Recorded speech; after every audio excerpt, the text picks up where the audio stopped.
I'll try and remember tonight, just for you. Okay, welcome everyone to Rialto Unified School District regular meeting of the Board of Education for July 15th, 2026. Any individual who requires disability-related accommodations or modifications, including auxiliary aids and services, in order to participate in the board meeting should contact the superintendent or designee in writing. Call to order is at 5:30. We are in open session. I need a motion and a second to move into closed session. So moved. Second. Thank you. And as provided by law, the following are the items to be discussed and considered at the closed session of the board meeting. Public employee employment discipline, dismissal, release, reassignment of employees per Government Code Section 54957, student expulsions, reinstatements, expulsion enrollments, and conference with labor negotiators. Agency designated representative, Alejandro Alvarez, superintendent, Denise Ellis, associate superintendent, human resources. And we also have employee organizations, California School Employees Association, Chapter 203, Rialto Education Association, REA, Teamsters Local 986, and Communication Workers of America, CWA. Pursuant to Government Code Section 54956 Delta and/or Delta 3, conference with legal counsel, anticipated litigation, significant exposure litigation. Number of potential claims, 1. Conference with labor negotiator per Government Code Section 54957.6, agency designated representative, Superintendent Alejandro Alvarez. Unrepresented employees, Deputy Superintendent, Associate Superintendent, Business Services, Associate Superintendent, Education Services, and Associate Superintendent, Human Resources. Comments on closed session agenda? Do we have any persons wishing to speak? None signed up, sir. Okay, because any person wishing to speak on any item on closed session will be granted 3 minutes. We have none, so board, all at once, in unison, aye. Aye. Aye. 5:33.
For 100 years,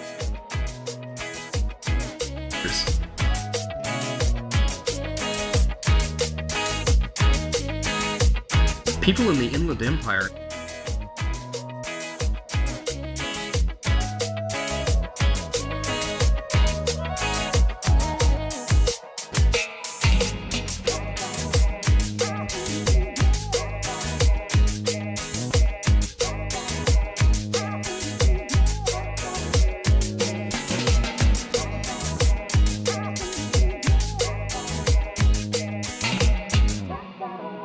Hot in the evening.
For 100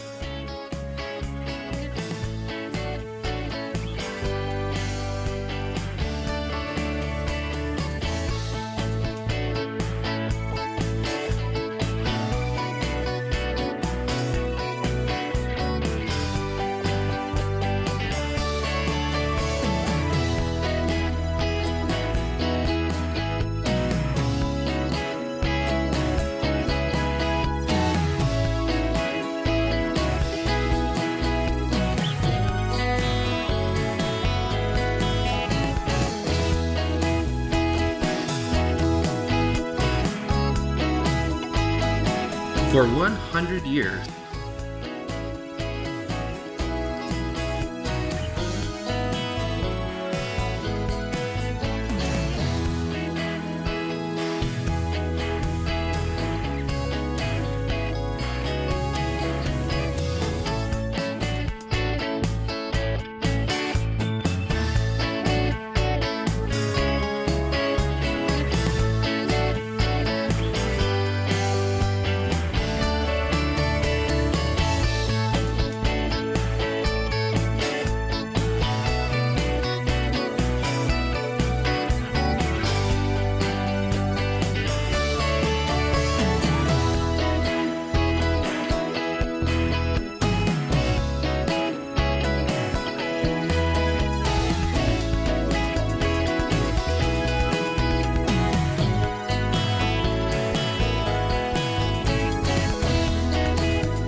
for 100 years, people in the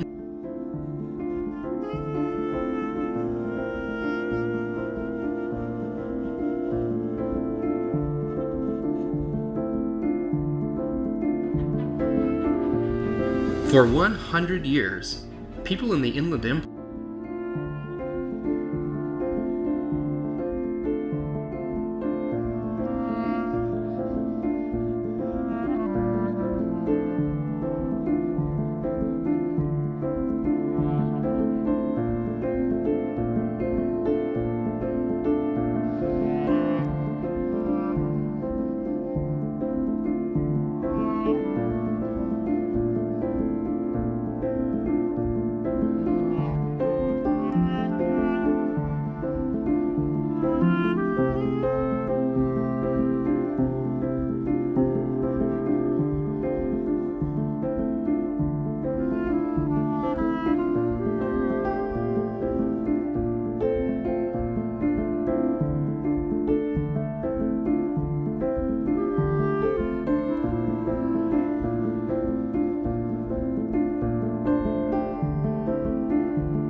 For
Welcome back.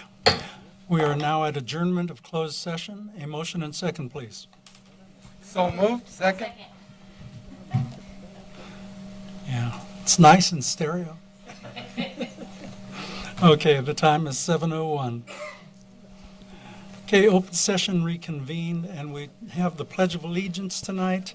Tonight, let's have our Chancellor, Diana Rodriguez, from San Bernardino Community College District, lead us in the pledge, if you will, please.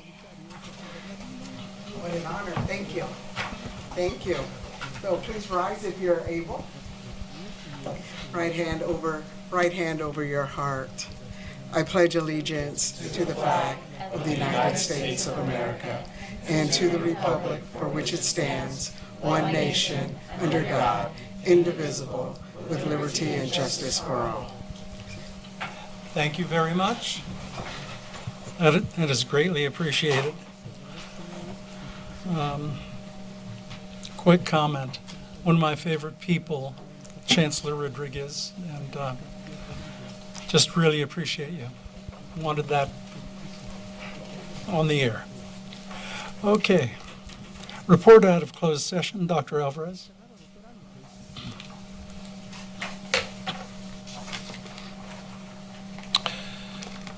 In closed session, the board took action to accept the resignation of her certificated teacher employee number 297555116 under the terms of a resignation agreement.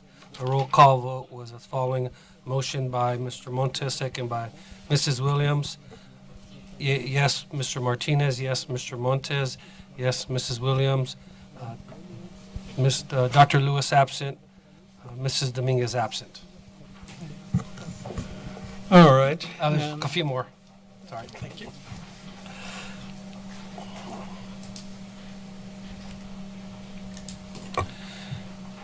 In closed session, the Board of Education accepted the administrative appointment of Carla Guzman, Senior Director, Multilingual Programs and English Language Arts. Effective date to be determined. On a motion by Mr. Montes, second by Mrs. Williams. The vote of Mr. Martinez, yes. Mr. Montes, yes. Mrs. Williams, yes. Dr. Lewis absent. Ms. Dominguez absent. Here. In closed session, the Board of Education accepted the administrative appointment of Francisco Zelaya, Assistant Principal, Rialto High School.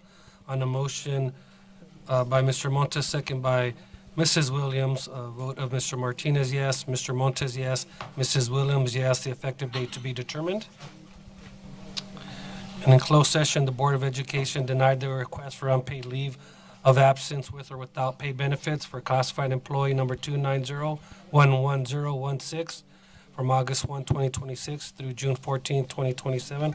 On a motion by Mr. Montes, second by Mrs. Williams, with the vote of Mr. Martinez, yes. Mr. Montes, yes. Mrs. Williams, yes. Dr. Lewis absent. Mrs. Dominguez absent.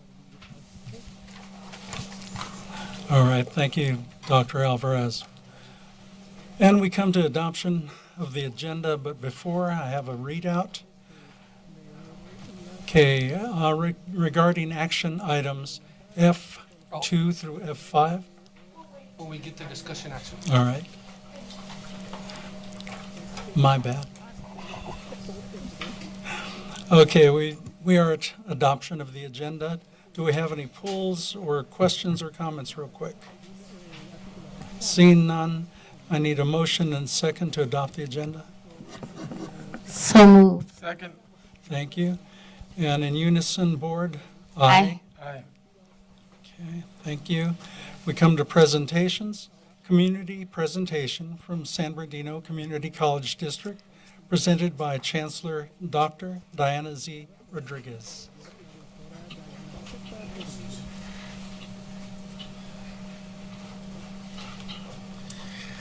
You've changed. I look different, don't I? Good evening, Board President Martinez, Superintendent Alvarez, members of the board, cabinet, and viewing audience. I am not Dr. Diana Rodriguez, but I am Joseph Williams. And outside of my role here with Rialto I have the pleasure of serving as the trustee for the city of Rialto and the unincorporated area of Muscoy.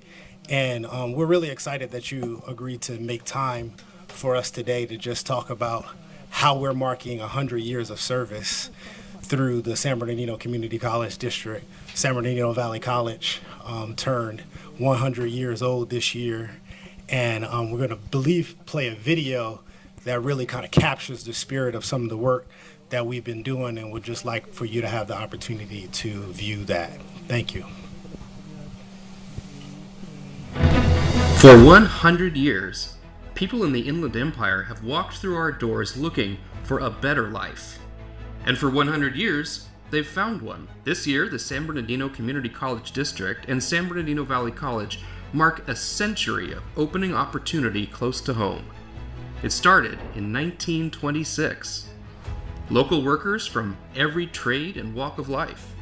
Community members who believed college shouldn't be far away or out of reach. And here's something that many people don't know. In 1926, voters in San Bernardino created San Bernardino Valley Junior College. This was the first college in California that was designed as a junior college. And it grew. Veterans returning from war, parents taking night classes after long shifts, young people dreaming of something more. Senior citizens learning new skills and finding new purpose in this stage of life. Then came a spark. Students flipped the switch on KVCR in 1953, the first radio station owned by a community college. In 1962, it became Southern California's first public educational TV station. It grew into an Emmy-winning station, and today it's home to FNX, First Nations Experience, the nation's only Native American TV channel, created with the Yaviatum Nation of San Manuel.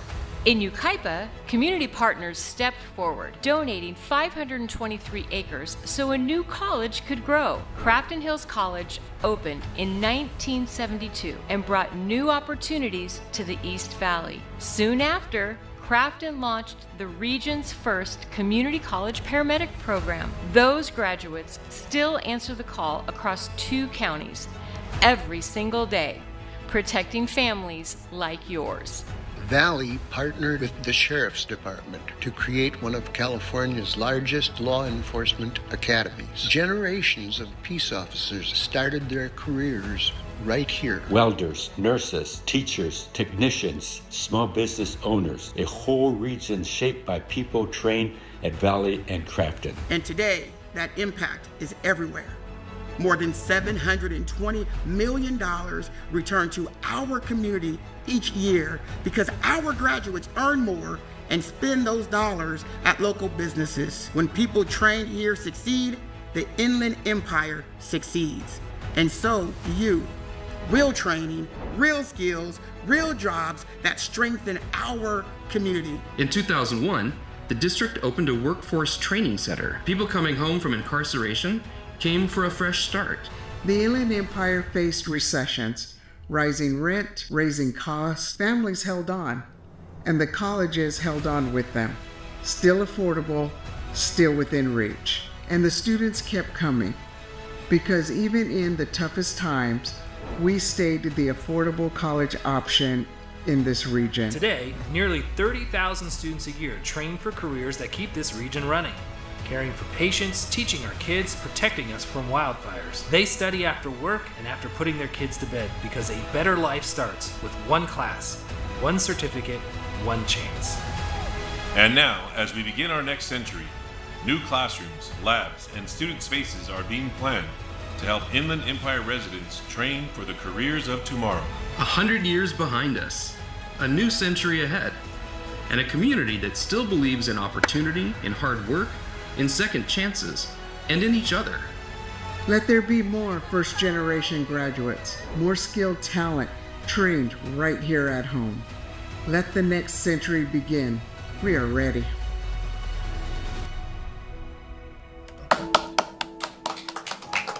Don't that make you want to just go back to school and take some classes? I love that video. And this is just a snippet of what we've been able to accomplish over the last 100 years. And so we wanted to highlight some of the local impact, specifically with Rialto Unified School District. We have 287 students participated in early college programming. There's 147 residents who benefited from job opportunities in our construction projects, and we paid out $800,000 in wages just to Rialto residents as a result of our construction projects. And that's just a prime of examples of your tax dollars back at work. It's not just about building the buildings, it's also helping the dollars circulate in our local community and ensuring that we're contributing to the economic mobility of our residents, and we're proud of that work. We also had there's $200 million in construction that's currently happening. $200 million of economic impact between Valley and Crafton. And I'm gonna go off script. If you haven't seen it, come and visit the campus. You have to see the technology that's being invested when you look at our Applied Technology Center. You look at what's happening at Crafton with the Fire Academy and all of the different projects that are happening there. You would be proud if you own a home here and you're paying that tax to San Bernardino Community College District. You would be proud of how the dollars have invested, and our team is so sharp. They refinance our bonds and pass the savings back along to the voters and drop what we're paying in our property taxes. And I'm proud that they engage in that kind of work. 250 regional businesses got work through our construction program. So these are plumbers, electricians, construction workers, 250 local businesses, and that's $14 million in wages. $14 million in wages back into our local economy as a result of the construction work and the projects that our team are facilitating. And this is, that's 56%. We have a local hire goal that 50% of the jobs, 25% of the businesses go to local businesses and local workers, and they hit 56%, so they exceeded our goal, and so we're super proud about that. So, again, there's more to be said. I asked our Chancellor, Dr. Diana Rodriguez, to come up and just talk about some of the other details and things that we're proud about. So, again, thank you, and please come visit so that you can see for yourself. Thank you, Trustee Williams, for that. I appreciate it. And as he said, I really do just love that video. Every time I watch it, I learn something new. And I've been there now, or I should say been back now home for about 10 years. And I watch that, I'm like, how did I not know that? So it is so cool.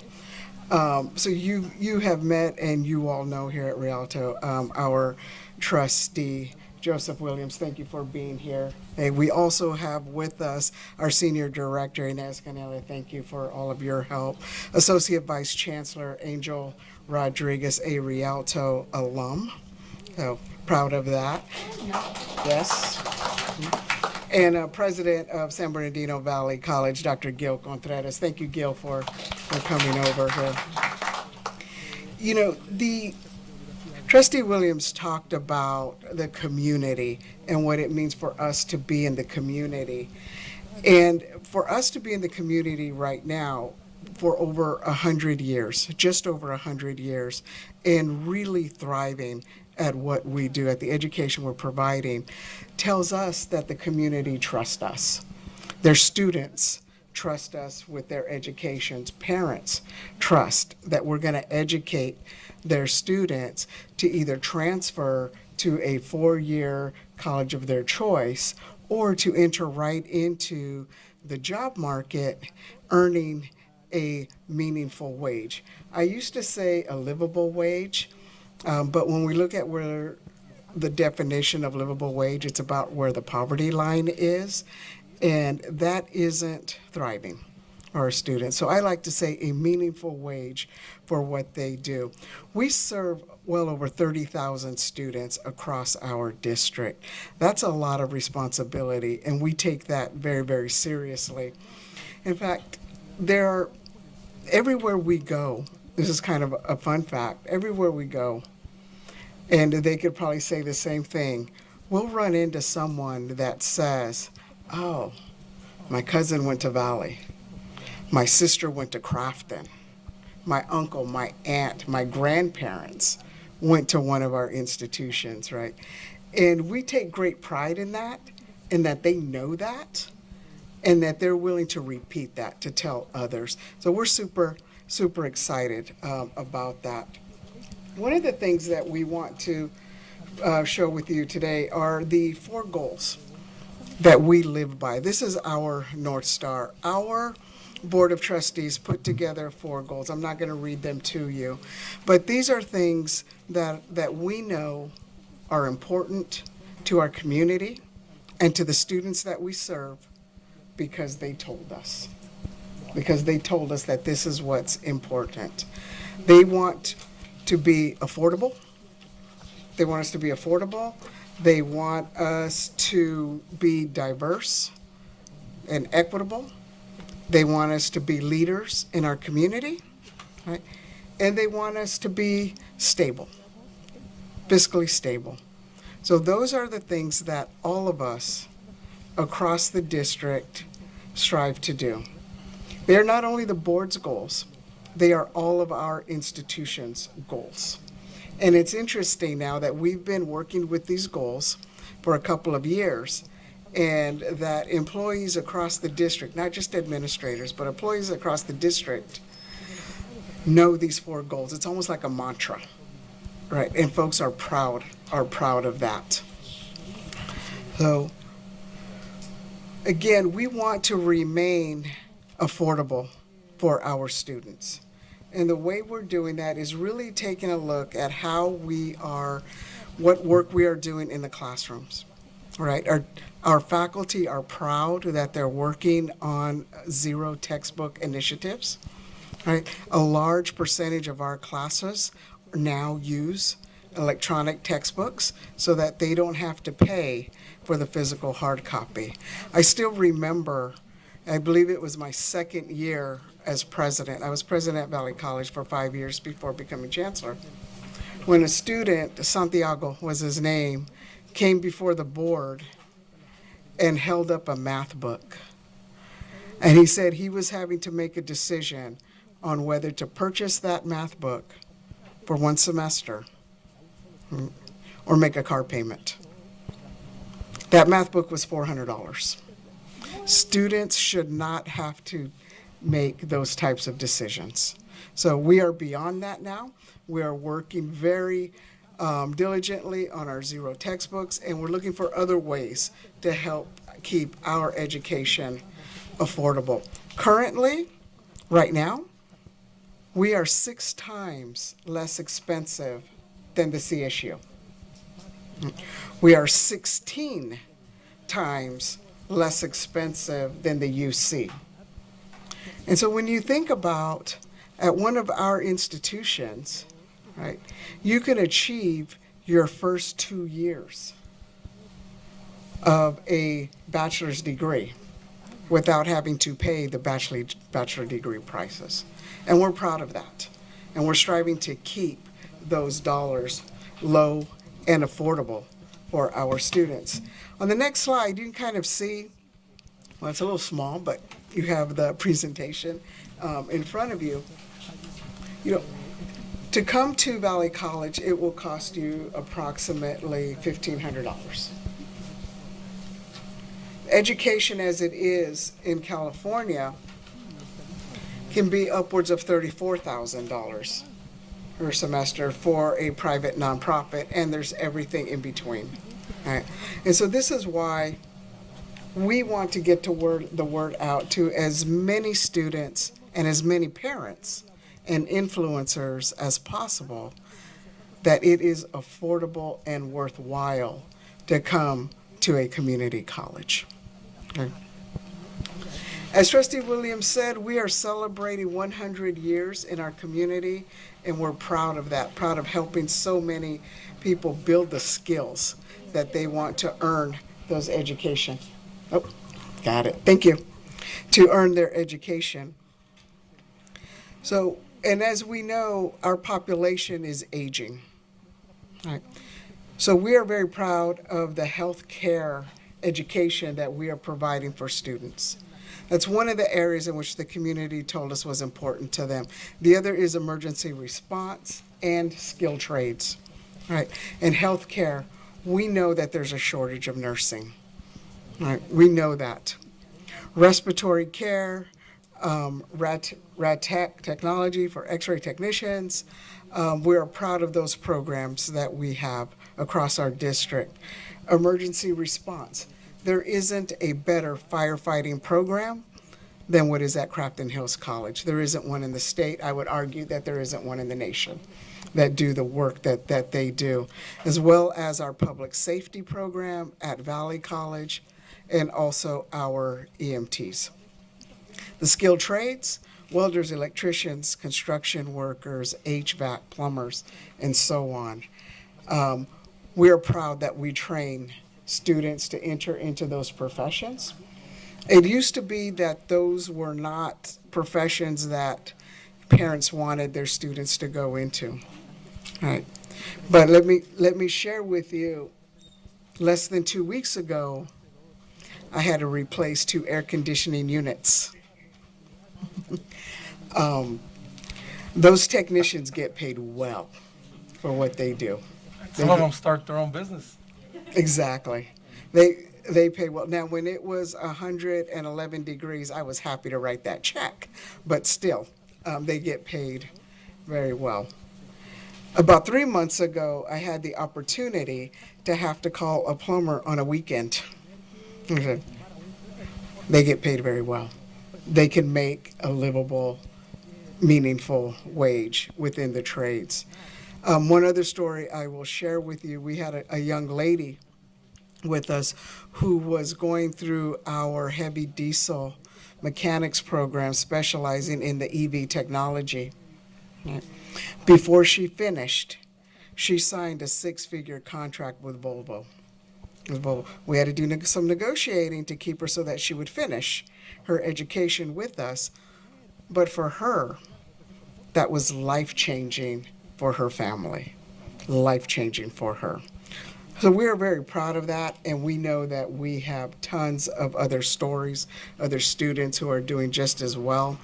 And again, these are what we train our students for in the community, and this is how we believe that we're taking care of our community, by training them to be able to earn those meaningful wages.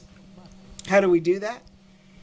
By preparing our classrooms and our labs, not for today, not for tomorrow, but for next year and the years to come.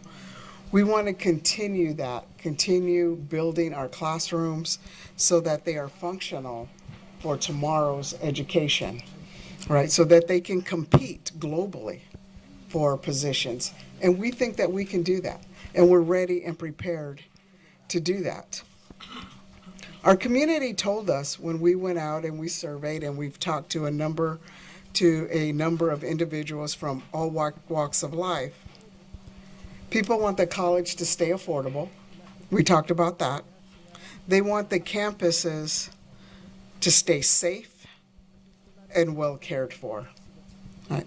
I think Crafton Hills College is one of the most beautiful campuses in the state.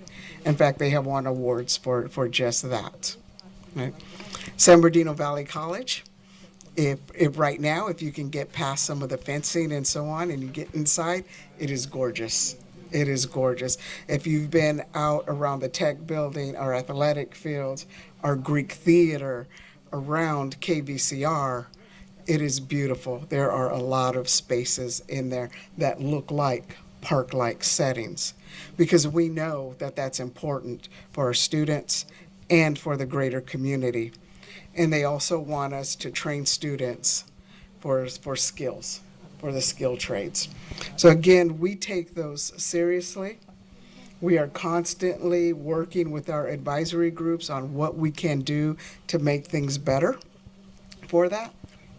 And now, we would like to ask you and everyone in this room, as we prepare for the next 100 years, what can we be doing? What should we be doing for the next 5, 10, 15 years?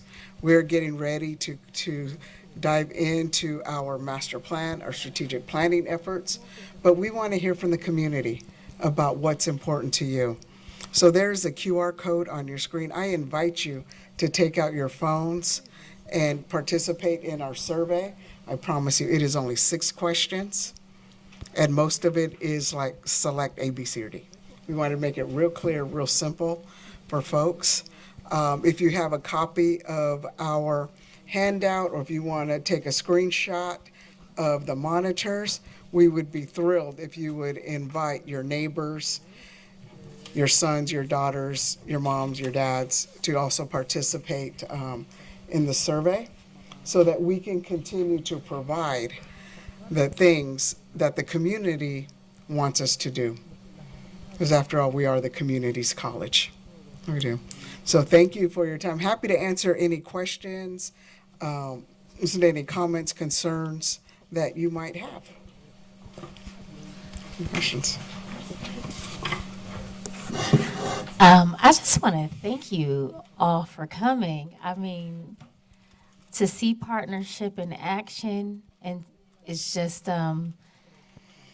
it's refreshing. I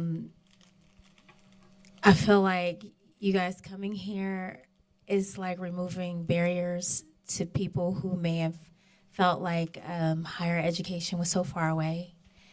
And goodness, to think about what we could be doing for the next 100 years or even over the next 10 years. I mean, board, I wouldn't mind seeing a middle college partnership, in the next 10, 15 years or sooner, much sooner. I thank you. And I have seen the facilities. Every time I go to the campuses, to Crafton and to Valley, I am just amazed. Like, what are y'all doing now? There's a new building coming. It's fancy. It is amazing, and it's so well deserved for the people in this region to have state-of-the-art facilities and instruction, and to be able to get training and at the rate that you can here. Because I mean, it costs a lot. I don't even know who's going to school, who's actually going to school and actually able to pay for it these days in some places. It's like, so anyhow, I will rest my case for a moment. If I can comment on your middle college comment, I would say that would be fantastic. But I would also say, let's not wait. Let's not wait. Through our dual enrollment programs, and Rialto has been just a fantastic partner in that. We don't need brick and mortar in order to be successful. We don't need the brick and mortar to help our students be successful. I have, a goal. It's a lofty goal. Dr. Contreras, cover your ears.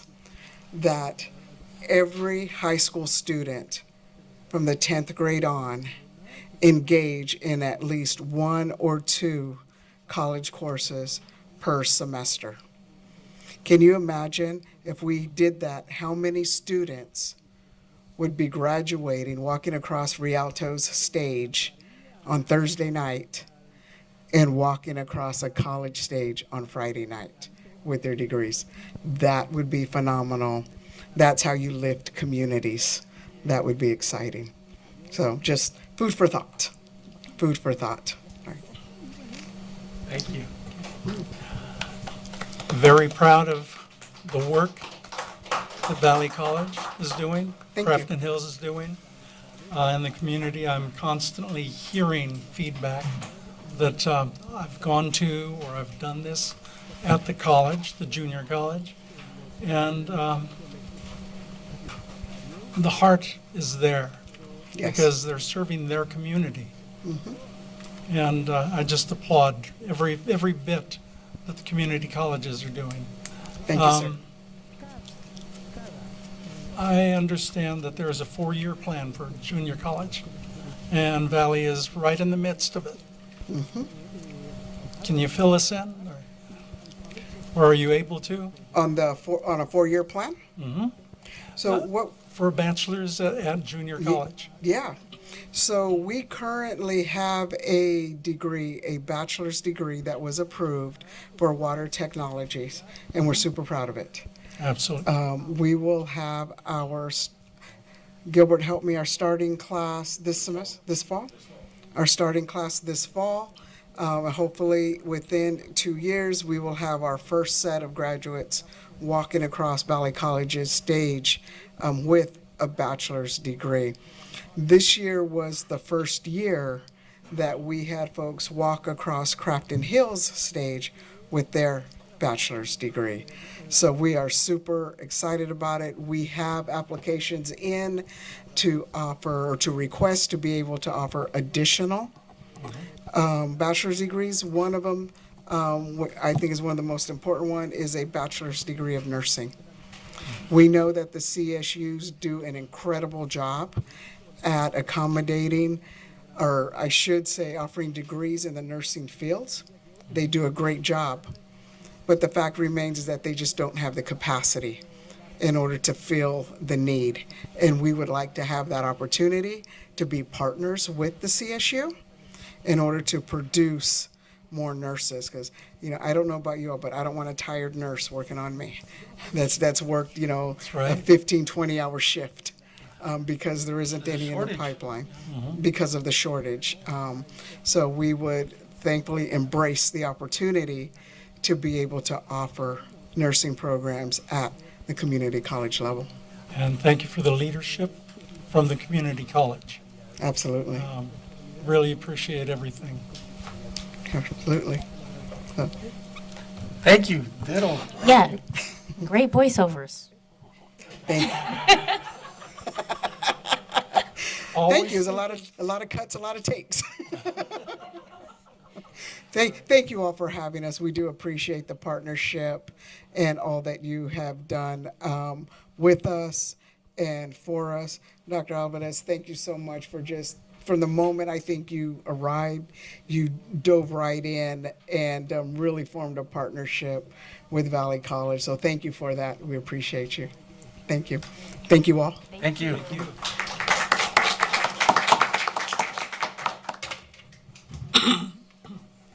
Okay, we move on to public comments not on the agenda. At this time, any person wishing to speak on any item not on the agenda will be granted 3 minutes. Dr. Alvarez? For President, we have Delaney Thomas, Emoja Summer Project, and ELP. Delaney.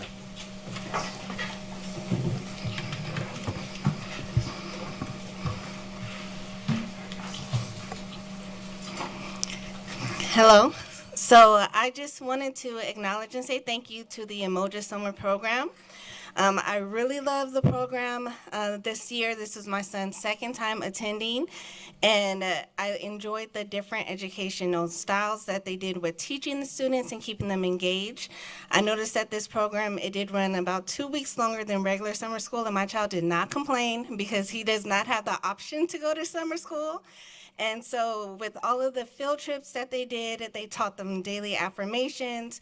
I love how they incorporated like engineering and physics because they taught the kids how to make a roller coaster for marbles. They did simulated drones and then live interaction drones. And then they also did creative writing, which I have more of a creative performing arts child. So to be able to do that, but teaching him how to write sentences and express himself, it was really great to see the program doing that. And so I just wanted to make sure that I acknowledge and say thank you for those who did put the program together. I also wanted to make sure that I said thank you to Mr. Jermaine McGee. This is a long overdue thank you, but my child is in the dual language emerging program, and it is not a strong suit for neither one of us.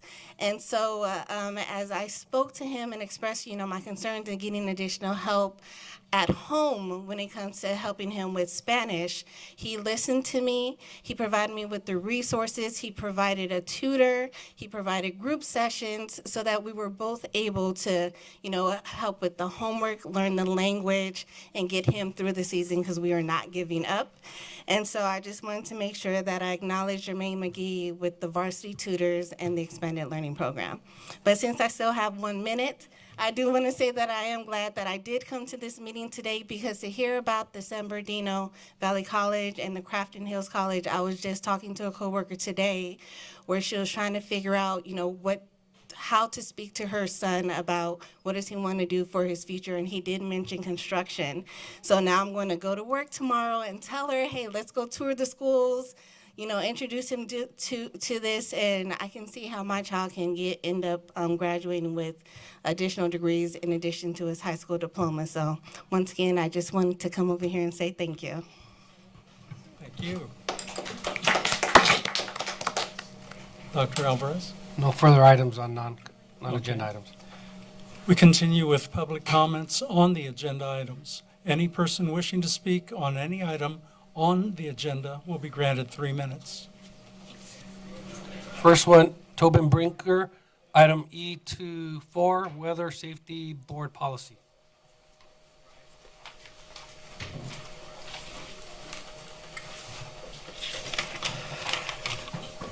Good evening. I'd like to briefly comment on item E24 regarding the proposed Water Safety Board policy. First, I appreciate the district for bringing this policy forward.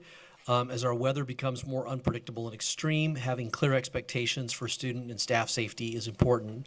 I'd simply like to offer one suggestion for consideration. In our elementary schools, when a site declares inclement weather, students generally remain inside during recess, and lunch schedules are often shortened because students return to class after eating rather than having outdoor playtime. Those decisions may absolutely be the right ones on many days. My question isn't whether schools should have that flexibility. They clearly should. My question is whether we should also learn from those decisions. Would it be possible for the district to track when each school declares inclement weather and periodically share this information? I don't want this is not meant to second guess principals or to compare schools. It's simply meant to help us to better understand the impact on our students over time. For example, how many recess periods are students missing during a school year? Are there patterns across certain schools? Are there opportunities to improve consistency or identify additional supports that we could do? It appears to me that collecting good information often leads to better decisions, and this seems like a relatively simple way to help us to keep improving. Thank you. Thank you. Next one, Tobin Brinker, item F1, Declaration of Need for Fully Qualified Teachers. Thank you again. So item F1 is a declaration of need for fully qualified educators.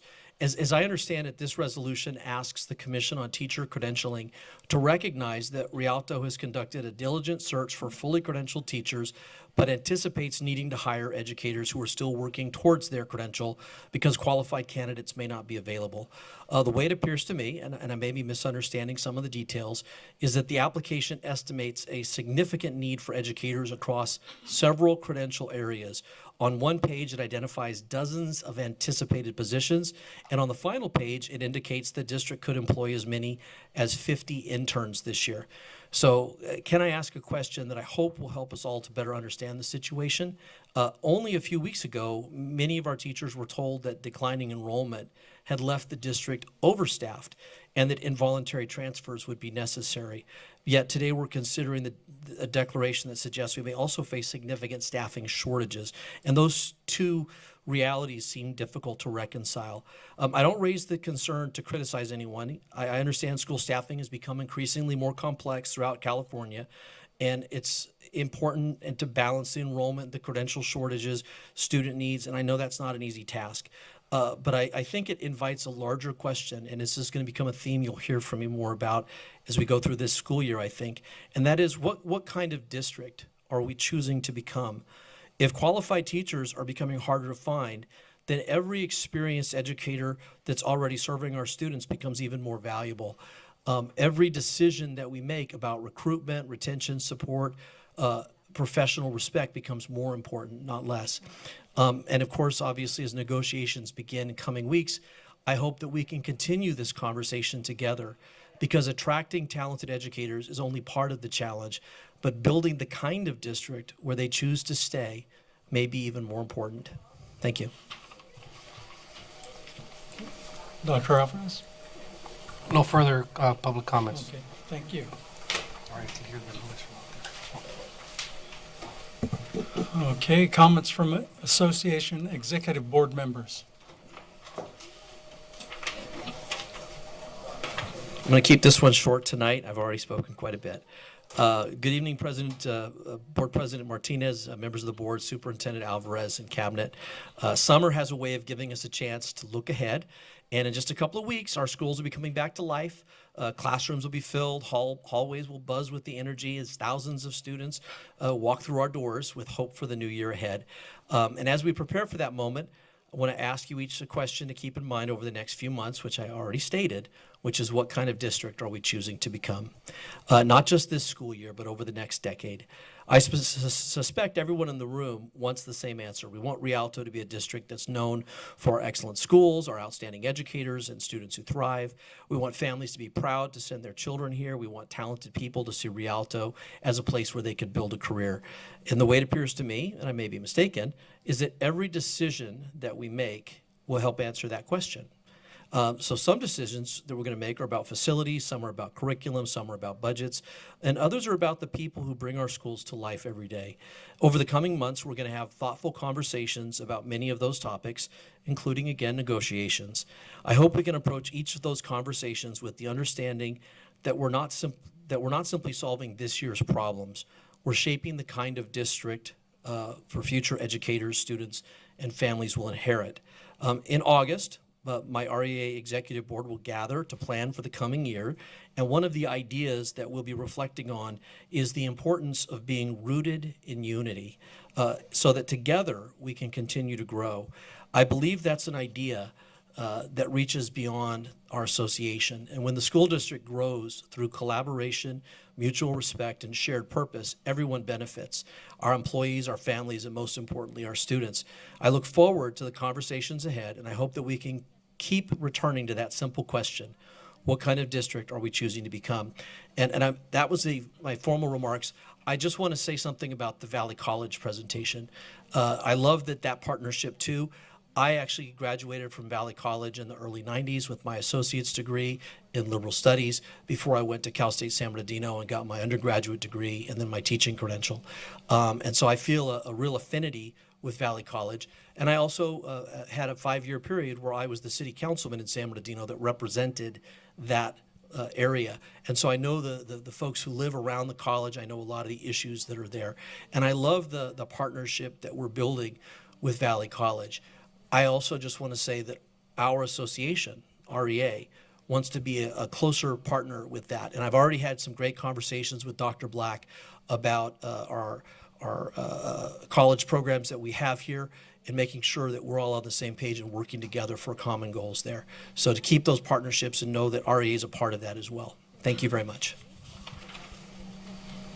Thank you. Dr. Alvarez? Oh, I do this every time, don't I?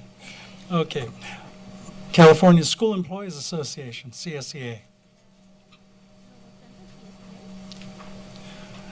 Teamsters Local 986. Communication Workers of America. I know I've seen you. There you are.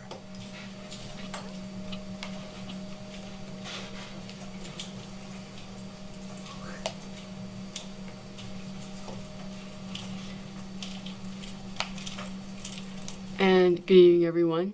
And we finished the 1-year negotiations, but we're preparing for our next round coming up, see when we get it all put together, and we'll have that probably sometime around February, March, or depending on how it goes.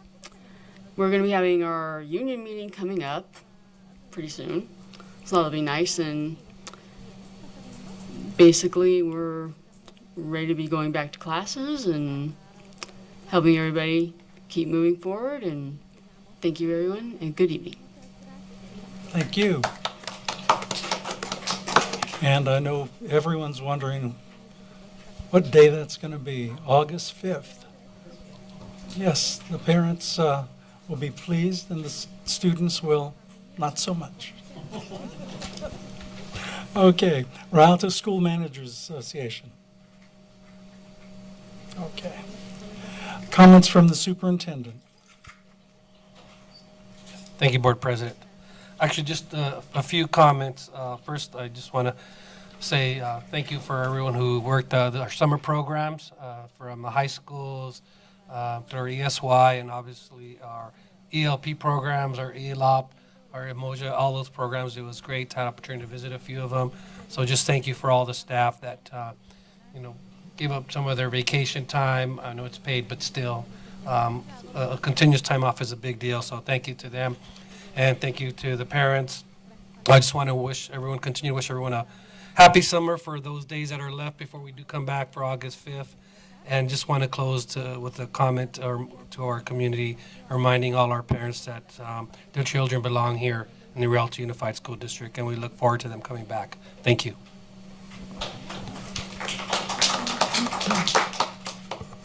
Comments from members of the board.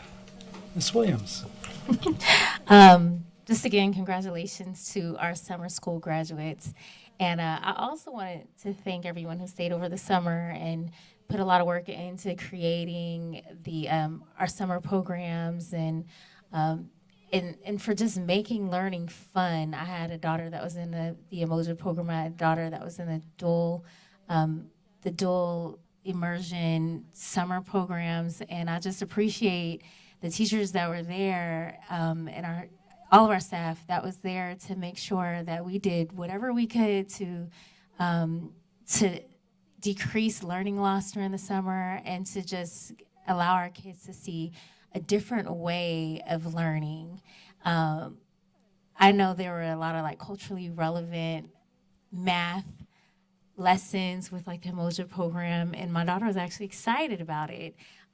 As I was reminded this past weekend, I was at the CAPSI conference, there were a lot of people excited about math there. And one of them reminded us, hey, we are all born math geniuses. We just haven't learned all the content yet.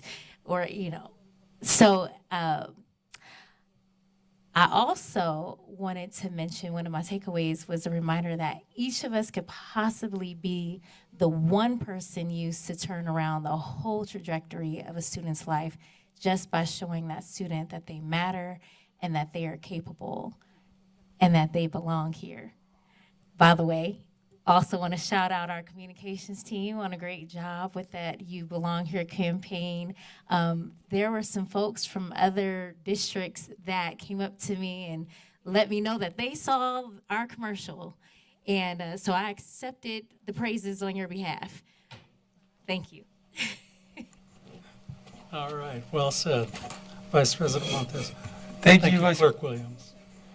Thank you guys both. I don't have much for tonight. Just continue to enjoy the summer and let's get this meeting started. Okay. Summer comes about and everyone wants to get out of here. Can't say I blame them. So let's move on with the meeting. That's my comment. Okay, going to try and get you out of here. Well, 8 o'clock's tough, but as soon as possible. Okay, consent calendar items. All items on the consent calendar will be acted upon in one motion unless pulled by Board of Education members or the superintendent for individual action. Do we have any pulls or discussion items? Okay, seeing none, hearing none. I need a motion and a second. Second. Okay, thank you. And this vote is to approve the consent calendar items. Ms. Williams, Clerk Williams. Aye. Vice President Montes. Aye. And myself, aye.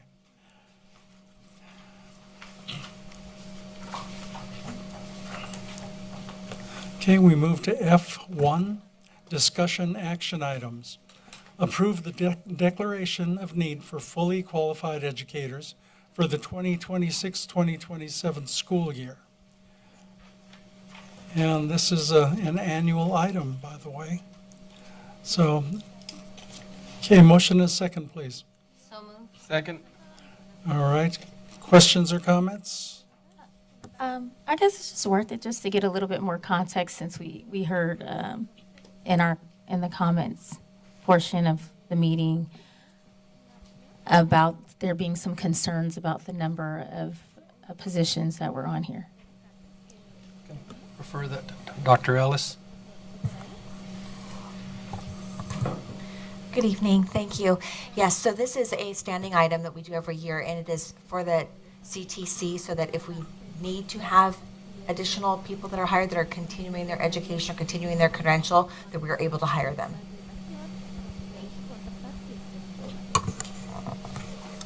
Is that it? Okay, we've seen no more. Clerk Williams, how do you vote? Aye. Vice President Montez? Aye. And myself, aye. F2, approve Addendum 3 to the employment agreement of Rhea MacGyver Gibbs. Board President, if we can go ahead and read the oral statement. Thank you. Picky, picky, picky.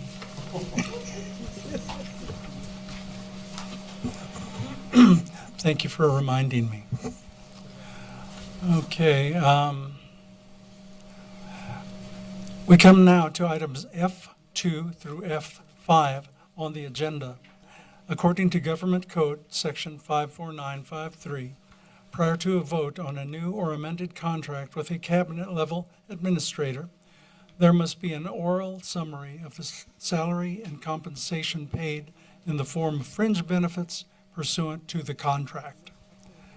Pursuant to Section 2 of the employment agreement for each employee, with a satisfactory or better evaluation, each employee's salary will annually be increased by the same percentage increase as is extended to the appropriate management unit, subject to ratification by the board.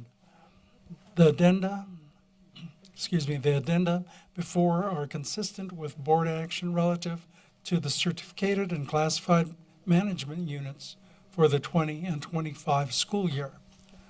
Items F3 and F4. The board will consider a first addendum to the contracts of employment between the district and Dr. John Black and Associate Superintendent of Ed Services, Dr. Denise Ellis, Associate Superintendent of Human Resources. Pursuant to each addendum, the Associate Superintendent will receive an ongoing salary increase retroactive to July 1st, 2025 of 3.5%, resulting in a base salary of $259,540.53, and receive an additional 5% stipend based on his or her doctorate degree, bringing total compensation to $272,517.56. I repeat, $272,517,000. I got that wrong, I believe. $272,517.56 in exchange for 12 months of full and regular service to the district. For the 2025-2026 school year, each employee also will receive a 1.5% one-time off-schedule payment based on salary placement as of September 1st, 2025, in the amount of $3,893.11. Aside from compensation, all other terms and conditions of the employment agreement remain in full force and effective. In item F2, the board will consider a third addendum to the contract of employment between district and Dr. Rhea MacGyver Gibbs, Deputy Superintendent. Pursuant to this addendum, the Deputy Superintendent will receive an ongoing salary increase retroactive to July 1st, 2025 of 3.5%, resulting in a base salary of $285,055.56, and receive an additional 5% stipend based on her doctorate degree.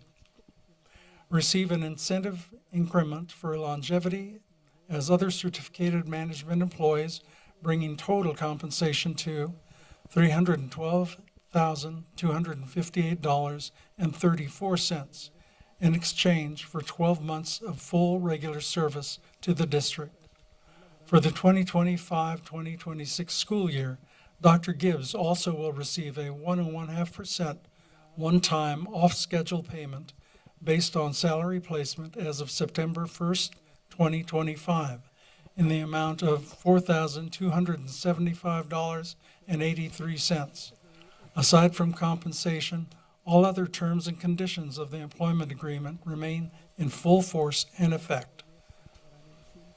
In item F5, the district will consider a first addendum to the contract of employment between the district and Diane Romo, Associate Superintendent, Business Services. Pursuant to this addendum, the Associate Superintendent will receive an ongoing salary increase retroactive to July 1st, 2025 of 3.5%, resulting in a base salary of $270,024.56. Receive an increment of $1,056 for longevity as other classified management employees, bringing total compensation to $271,080.56 in exchange for 12 months of full and regular service to the district. For the 2025-2026 school year, the Associate Superintendent will also receive a 1.5% one-time off-schedule payment based on salary placement as of September 1st, 2025, in the amount of $4,050.37. Aside from compensation, all other terms and conditions of the employment agreement remain in full force and effect. This completes the oral summaries.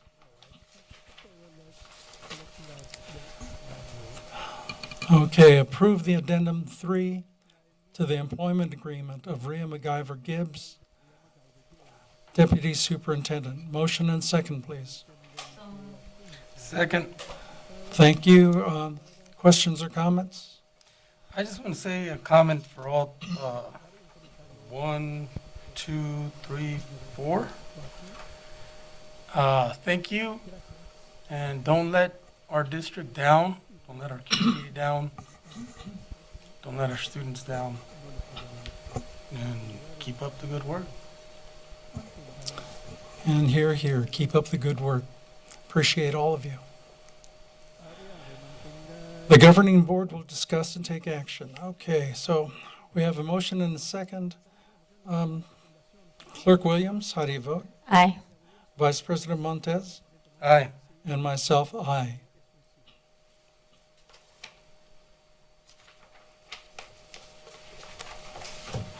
F3, approve an addendum 1 to the employment agreement of Dr. John Black, Associate Superintendent of Education Services. Motion and second, please. So moved. Second. Thank you. The governing board will discuss and take action on an addendum to the employment agreement of Dr. John Black, Associate Superintendent, Ed Services. Discussion and action will be preceded by an oral summation or summary of compensation in the form of salary and fringe benefits under the addendum, which I've already read. Questions or comments, board? Okay, Ms. Oh, yeah. Has it been a full year now? Yes, well, congratulations. Time passes You when and you're Dr. having fun. Okay. Clerk Williams, how do you vote? Aye. Vice President Montez? Aye. And myself, aye. F4, approve addendum 1 to the employment agreement with Denise Ellis, Dr. Denise Ellis, Associate Superintendent of Human Resources. Motion and second, please.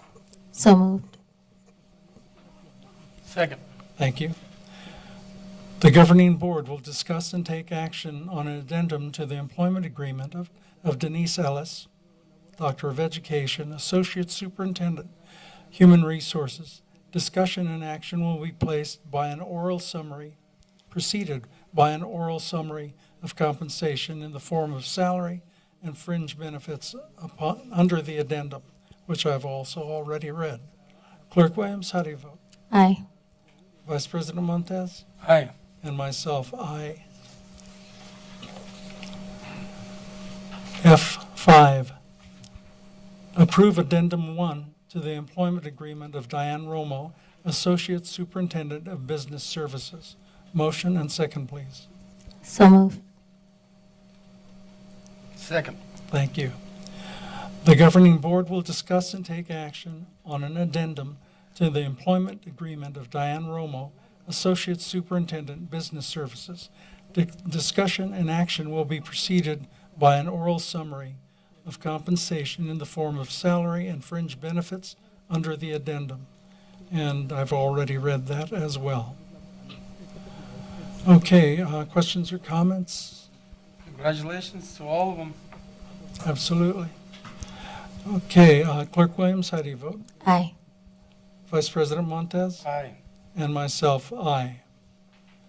Okay, adjournment. The next regular meeting of the Board of Education of the Rialto Unified School District will be held on August 12th, 2026 at 7 p.m. at the Dr. John R. Casalunas Education Center, 182 East Walnut Avenue, Rialto, California. Materials distributed or presented to the Board of Education at the board meeting are available upon request from the superintendent's office. So moved. Somebody wants out. Can I have a second, please? Second. Thank you. Vote by board members in unison, please. Aye. Aye. All right, 8:01. Almost.